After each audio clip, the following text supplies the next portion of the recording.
এই শোনো না, শালু এডিটিং চ্যানেলটা প্লিজ সাবস্ক্রাইব করে দিও। আর এরকম নিত্য নতুন গল্প পেতে আমাদের সঙ্গেই থাকুন। এক্সকিউজ মি, শুনুন। এই টাকা 200 রাখুন, আর যত দ্রুত সম্ভব সেলুনে গিয়ে আপনার এই মুখ ভর্তি দাড়ি আর মাথা ভর্তি জঙ্গলগুলো সলভ করুন। ডান হাতের মধ্যে দৃশ্যমান 200 টাকার নোটের দিকে অবাক দৃষ্টিতে তাকিয়ে রইল লোকটি। তার পাশেই দাঁড়ানো সেক্রেটারি বেশে থাকা পাভেল শিকদার অবাকের ন্যায় চোখ দুটো বড় বড় করে তাকিয়ে আছে মেয়েটির দিকে। দুপাশে থাকা গার্ড সহ দলের অন্যান্য লোকেরাও অবাক নয়নে তাকিয়ে আছে। এ যেন পৃথিবীর অষ্টম আশ্চর্য। দুই হাত দিয়ে মুখ ঢেকে অবাক চোখে তাকিয়ে আছে অনন্দা। দুপা সামনে এগিয়ে ভয়ার্ত আর্তনাদ করে কবজি চেপে ধরলো স্পর্শীর। গলার স্বর নিচে নামিয়ে দাঁতে দাঁত চেপে বলল, পাগল নাকি? এসব কি ধরনের অভদ্রতা স্পর্শী? উনি আমাদের এখানকার এমপি। তোর জন্য না জানি আমি কতটা ভোগ করতে হয়। বলেই চাপা আর্তনাদ করে উঠল। তারপর আলতো হাসার চেষ্টা করে সামনের দিকে তাকিয়ে আমতা আমতা করে বলল, ক্ষমা করবেন ভাইয়া, ও একটু এমনি মজা করে সবার সাথে। এখানে নতুন তো, আপনাকে চিনতে পারিনি। হাত ছিটকে নিল স্পর্শী। অনন্দার দিকে তাকিয়ে নাক ছিটকে বলল, তো আমি ভয় পাই নাকি ওনাকে? আর আমি খারাপই বা কি করলাম? আমি তো বরং ভালোর জন্যই বললাম। শুনুন এমপি মশাই, এই যে আপনার মুখ ভর্তি দাড়ি আর মাথা ভর্তি চুল, এগুলো কেটে ফেলুন। ভীষণ ভয়ঙ্কর দেখায় আপনাকে। এরকম জঙ্গল নিয়ে বসে থাকলে তো সবাই ভয় পাবে আপনাকে। শেষে দেখবেন কেউ ভোটই দিল না, হেরে যাবেন। কপালে হাত দিয়ে নিজের অসহায় অবস্থা জানান দিল অনন্দা। তারপর স্পর্শীকে পুনরায় রাগত স্বরে বলল, উনি বর্তমান এমপি স্পর্শী, অলরেডি ভোটে জিতে বসে আছে সে। সামান্য আশাহত দেখা গেল স্পর্শীকে, কিন্তু তাও থামল না। প্রতিবারের মতো আফসোসের স্বরে বলল, দেখেছেন, সবাই আপনাকে ভয় পেয়ে ভোট দিয়ে জিতিয়ে দিয়েছে। আপনি আপনার জনগণকে খুব ভালোবাসেন, তাই না? তাহলে দ্রুত এগুলো কেটে ফেলুন। দেখবেন পরের বার তারা আপনাকে ভালোবেসেই ভোট দেবে। দুই হাত দিয়ে মুখ চেপে ধরল পাভেল। এত জোরে চাপার পরেও হাসির বেগ থামছে না। আঙুলের ফাঁক দিয়ে খিক খিক শব্দ বেরিয়ে যাচ্ছে অস্পষ্টভাবে। দলের মধ্যে থেকেও চাপা হাসির শব্দ কানে আসছে পরশের। ভেতরটা রাগে অস্বস্তিতে ফেটে যাচ্ছে। হাতের 200 টাকার নোটটা 5 আঙুলের দ্বারা বদ্ধ তালুতে মুচড়ে যাচ্ছে। আজ এখানে একটা ছেলে হলে এতক্ষণে ঠাটিয়ে 4-5টা থাপ্পড় মারত সে। কিন্তু ভাগ্য তার অতি বিষণ্ণ দেখেই সামনে একটা মেয়ে দাঁড়িয়ে আছে, সদ্য এমপি হয়েছে।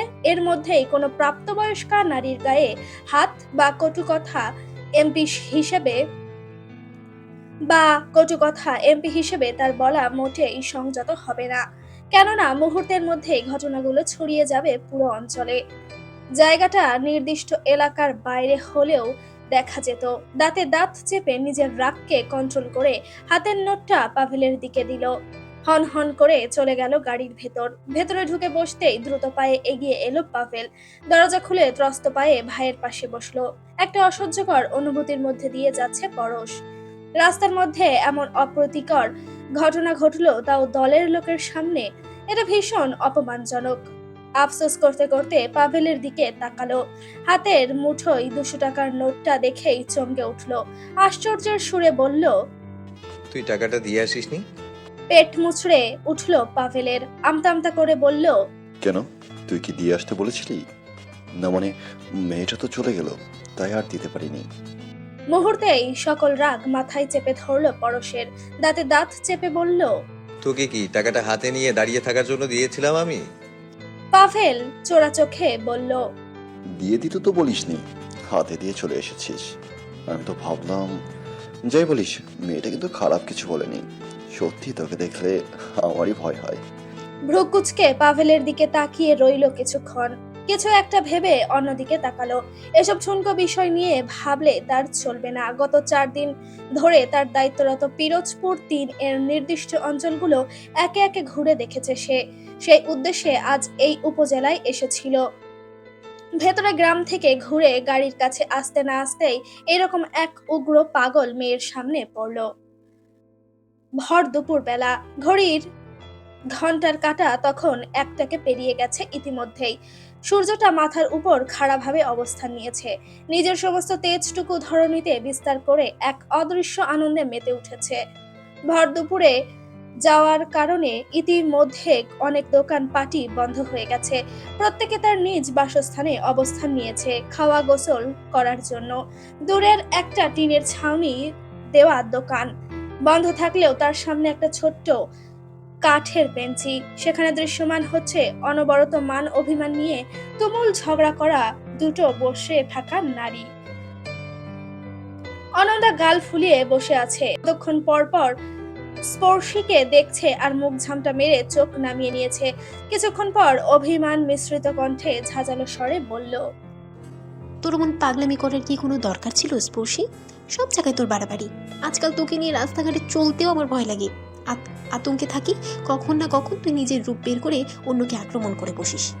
আরে যেখানে গ্রামের চেয়ারম্যানের সাথে সবাই কথা বলতে ভয় পায়, সেখানে তুই একজন এমপি কিভাবে অপমান করলি?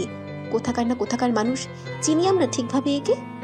ওনারা থাকেন শহরে, এসেছে গ্রাম পরিদর্শন করতে, ভালো কথা। কিন্তু তুই কি করলি? উল্টো যে গিয়ে তাকে অপমান করলি। ভাল লাগে না আমার। এসব যদি গ্রামে জানাজানি হয় তাহলে সবাই আমাকে দোষারোপ করবে। তুই তো আর এখানে থাকিস না, আমাকে দিন শেষে সবার কথা শুনতে হবে। ভ্রুকুচকে এক ধ্যানে অনন্দার দিকে তাকিয়ে রইল স্পর্শী। হাতের পেয়ারাতে শেষ কামড় বসিয়ে দিয়ে অন্যদিকে চাইল। মুখেরটুকু শেষ হতেই অনন্দাকে বলল, আশ্চর্য, সামান্য এটুকু ঘটনার জন্য তুই এত ভয় পাচ্ছিস কেন? তুই এমন ভাবে বলছিস যেন আমি তোদের এলাকার এমপিকে ফ্রিজ করেছি। আরে বাবা, উনি একজন ছেলে, উনি কেন এত বড় বড় মেয়েদের মতো চুল রাখবে? তার ওপর আবার সেগুলো পেছনে ঝুঁটি বেঁধে রেখেছে। মুখের অবস্থা দেখেছিস? দাড়ি গোফে একদম জঙ্গল হয়ে আছে। এ খায় কিভাবে? জঙ্গলি কোথাকার। ইচ্ছে তো করছিল চুলের ঝুঁটি ধরে টেনে ফেলে দেই কাদায়। তুই ছেলে, নেতা মানুষ, নেতার মতো থাকবি যে কোনো মেয়ে বিয়ে করার জন্য। তা না, মুখ চুলের এমন অবস্থা করেছে যে দেখ মেয়েরা কেন, ভোটাররাও দৌড়বে।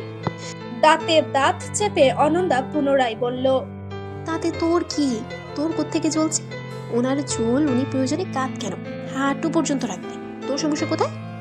তেতে উঠল স্পর্শী, গলা হাঁকিয়ে বলল, আমার অনেক সমস্যা, আমি এসব ছাত্রামো দেখতে পারি না। তোদের এমপিকে বলিস মাথায় হিজাব বেঁধে রাখতে। দ্বিতীয়বার ওই চুল আমার সামনে পড়লে ন্যাড়া করে দিব। দ্রুত পায়ে বেঞ্চ থেকে উঠে এলো অনন্দা। স্পর্শীর হাত ধরে করুণ কণ্ঠে বলল, বই, তোর আমার বাড়িতে আর বেড়াতে হবে না। বিকালের বাসে তুই ঢাকা চলে যা।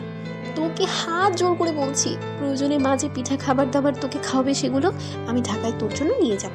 তাও তুই এখান থেকে যা, আর আমাকে একটু শান্তি দে। থেমে আমার জীবনের সব থেকে বড় ভুল তোর সাথে ফ্রেন্ডশিপ করা। ভ্রুকুচকে তাকিয়ে রইল স্পর্শী, গা জ্বালানো হাসি দিয়ে বলল, এমন ভাবে বলছিস যেন আমি তোর সাথে প্রেম করছি। তুই বারবার আমার সাথে ব্রেকআপ করতে চাইছিস, আর আমি তোর পা ধরে বলছি, বাবু সোনা, আমাকে ছেড়ে যেও না, আমি তোমাকে ছাড়া বাঁচবো না। একটু থেমে, সর এখান থেকে, ফট। আর শোন, দাওয়াত দিয়ে এনেছিস তুই, এবার আমার যেদিন যেতে ইচ্ছে করবে সেদিন যাব। তার আগে এক পাও বের হব না। প্রয়োজনে তোকে বের করে দিব বাড়ি থেকে। সন্ধ্যাবেলা ঘড়ির কাঁটা মাত্র 6টাকে ছুলো। আশেপাশে আবছা অন্ধকার নেমে গিয়েছে। ঘুমের মধ্যে হঠাৎ চিৎকার চেঁচামেচি শুনে লাফ দিয়ে উঠে বসলো। ধীরে ধীরে কান্নার আওয়াজ বাড়ছে, সাথে চারিদিকে হইচইপূর্ণ পরিবেশ। দ্রুত পায়ে দরজার কাছে আসতেই অনন্দা হাত চেপে ধরল স্পর্শীর।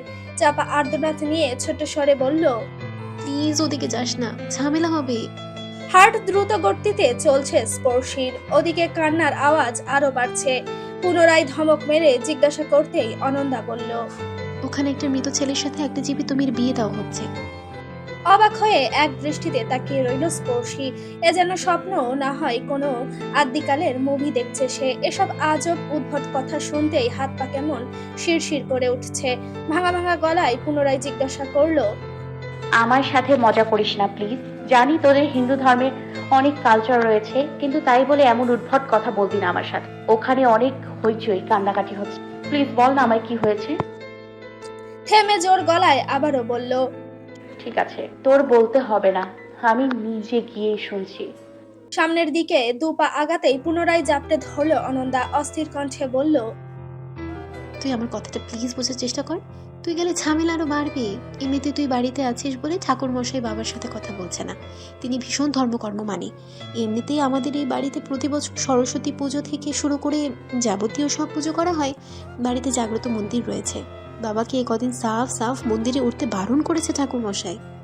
বলেছে তুই আমাদের সাথে একসাথে বসে খাবার খেয়েছিস, এতে নাকি অন্য পাপ হয়েছে। উনি বলেছে তুই যাওয়ার সাথে সাথেই পুরো বাড়িঘর গঙ্গা জল ছিটিয়ে পবিত্র করতে। সে তোকে ওখানে এসব ধর্মীয় কাজে দেখলে আরও রেগে যাবে ঠাকুরমশাই। প্লিজ যাস না। অবাক হয়ে অনন্দার দিকে তাকিয়ে রইল স্পর্শী। হুট করেই নিজেকে কেমন অপমানিত বোধ করলো, যেন মুখ দিয়ে একটু শব্দটাও বের হতে চাইলো না। ধীর কণ্ঠে শুধালো, এতই যখন বাধা নিষেধ, তাহলে তুই আমাকে এনেছিলি কেন? আমি তো নিজে থেকে আসিনি, বরং তুই মায়ের কাছে টানা 3 দিন আমাকে নিয়ে আসার জন্য অনুরোধ করেছিস। কিছুটা আশাহত দেখালো অনন্দাকে। হুট করেই 2 হাত দিয়ে জড়িয়ে ধরলো। তুই আমাকে একদম ভুল বুঝিস না প্লিজ। দেখ, আমি বা আমার পরিবার তোকে খুব ভালোবাসি। বাবা মাই অনেক জোর করেছে তোকে নিয়ে আসার জন্য। আসলে তখন আমি বুঝতে পারিনি বাড়িতে আসলে এতটা প্রবলেমে পড়তে হবে। ভেবেছি আমার বাড়ি, আমি আমার বন্ধুকে নিয়ে আসবো। কিন্তু শহরে থাকতে থাকতে এক প্রকার ভুলে গেছিলাম যে বাড়ি আমাদের হলেও দিন শেষে সমাজে চলতে হয়। সমাজ থেকে নানাবিধ নিষেধ হিসেব আসবে, আর সেগুলো মুখ বুঝে সহ্য করতে হবে। দেখ, আমি বাবা বা মা কেউই এই বিষয় নিয়ে একটুও চিন্তিত নই। বাবা তো বলেই দিয়েছে যতদিন ছুটি আছে ততদিন তুই আমার সাথে এখানে থাকবি। কে কি বললো সেটা বাবা দেখে নিবে।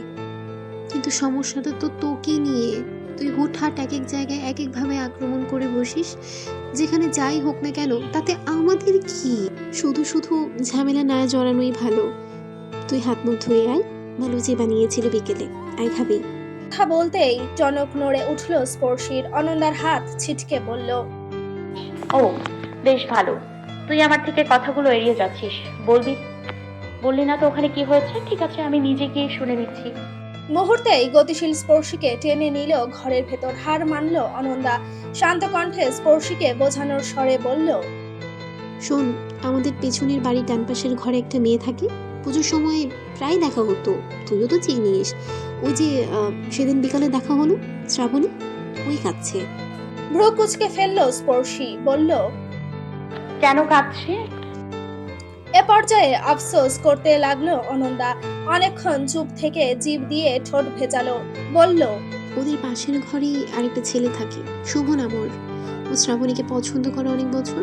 ওদের মধ্যে কি সম্পর্কও ছিল, আমি এ বিষয়ে তেমন কিছু জানি না। শুনেছি ওই মেয়েটা নাকি শুভকে ঠকিয়েছে, যার দরুন ছেলেটা সকালে সুইসাইড করেছে। ব্যাস, সেজন্যই আশেপাশের মানুষ, শুভর পরিবার খুব কেঁপেছে শ্রাবণীদের উপর। মেয়েটাকে নাকি দুপুরের দিকে অনেক মেরেছে ছেলের মা পিসিরা মিলে। আমরা তো বাইরে ছিলাম, এজন্য এসব টের পাইনি।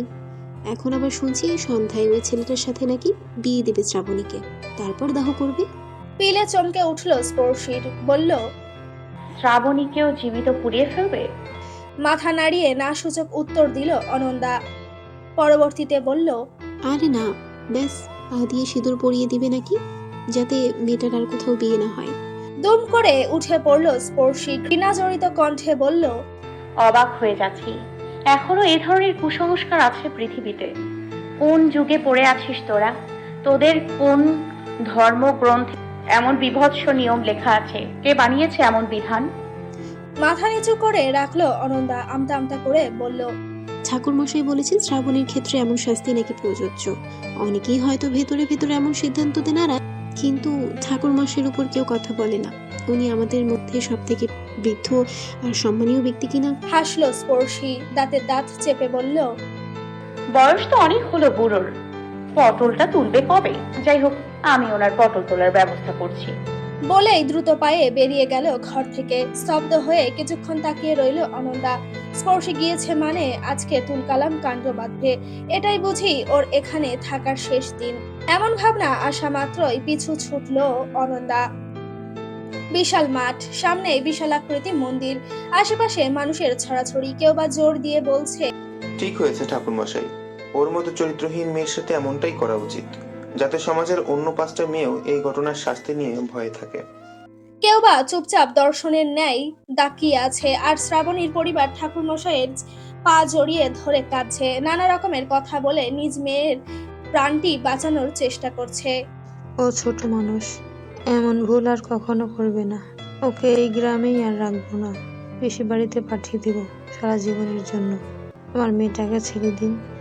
মা বাবার এমন আকুতি মিনতি দেখে ছলছল করে উঠল স্পর্শীর, ভেতরটা ফেটে যাচ্ছে তার।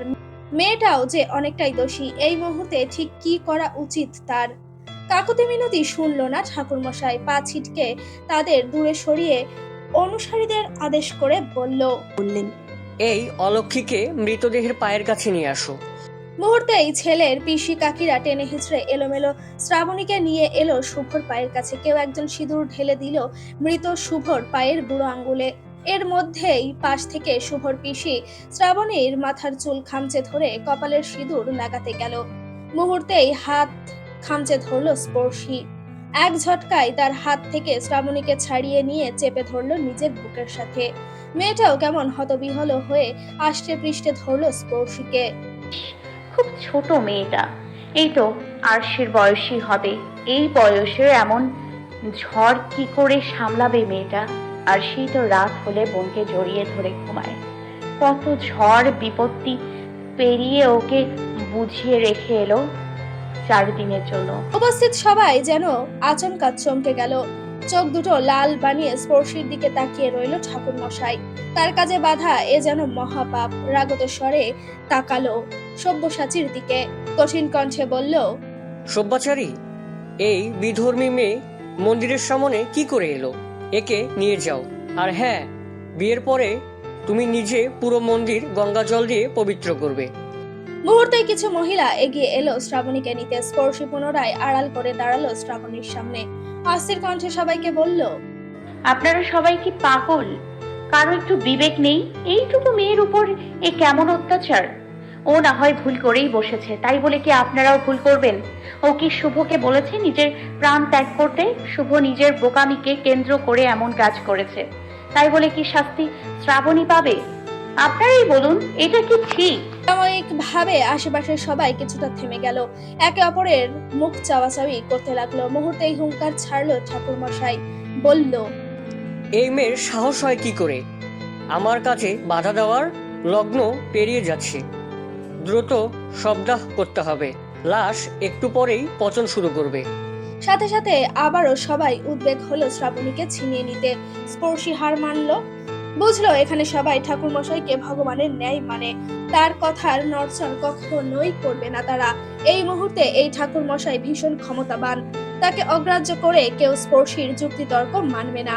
যদি শ্রাবণীকে বাঁচাতে হয় তাহলে এই ঠাকুরের চেয়েও ক্ষমতাবান কাউকে লাগবে, যিনি স্পর্শীর কথাগুলো মন দিয়ে শুনবেন এবং বিচার করবেন। আশ্চর্য ব্যাপার, এত বড় ঘটনা ঘটছে অথবা আশেপাশের কেউ টুর শব্দটাও জানে না।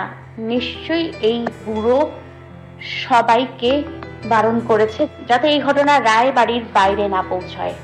আশেপাশে কয়েকবার তাকালো স্পর্শী। রায়বাড়ির বাইরে একটা কাক পক্ষীও নেই।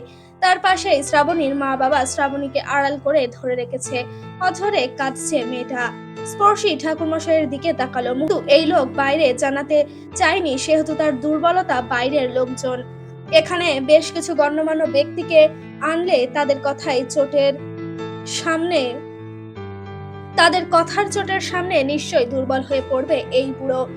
সে হয়তো ভয় পাচ্ছে তার এমন পাশবিক বিচার যেন মানুষের কাছে অবধি না পৌঁছায়। গলা পরিষ্কার করে নিল এবারে ঠাকুরমশাইয়ের দিকে তির্যক দৃষ্টিতে তাকিয়ে স্পর্শী বলল, আপনি কি প্রশাসনের কেউ বা এখানকার জাজ কোর্টের বিচারক? কোনটা আপনি? অথচ আপনার যা বয়স তাতে আরো 30 বছর আগে রিটায়ার্ড পাওয়া উচিত। যাই হোক, প্রশাসনকে বিষয়টা জানিয়েছেন ঠাকুর জামাই? সামান্য বিব্রত দেখালো বৃদ্ধকে, আমতা আমতা করে বলল, এটা আমার বংশ, এখানে আমার বিচারই চলে। আমাদের পারিবারিক ব্যাপারে বাইরের মানুষকে আনি না আমরা। তুমি এ বাড়ি থেকে অতি দ্রুতই চলে যাবে, নইলে আমার ক্রোধের মুখোমুখি হবে। হেসে দিল স্পর্শী, বলল, এত বড় একটা ঘটনা ঘটলো, একজন সুইসাইড করলো, আরেকজনকে সেই মৃত মানুষটার সাথে বিয়ে দিচ্ছেন, আর প্রশাসন বা পুলিশকে কিচ্ছু জানাননি। আপনি কি ভয় পাচ্ছিলেন ঠাকুর মশাই? সে যাই হোক, পেতেই পারেন। আচ্ছা, বাদ দিলাম, পুলিশ বাদ, অন্তত গ্রামের চেয়ারম্যান আর মেম্বারকে তো আনুন, তারাও আসুক, সালিশ করুক। আর তা না হলে আমি সোজা 999-এ কল দিলাম।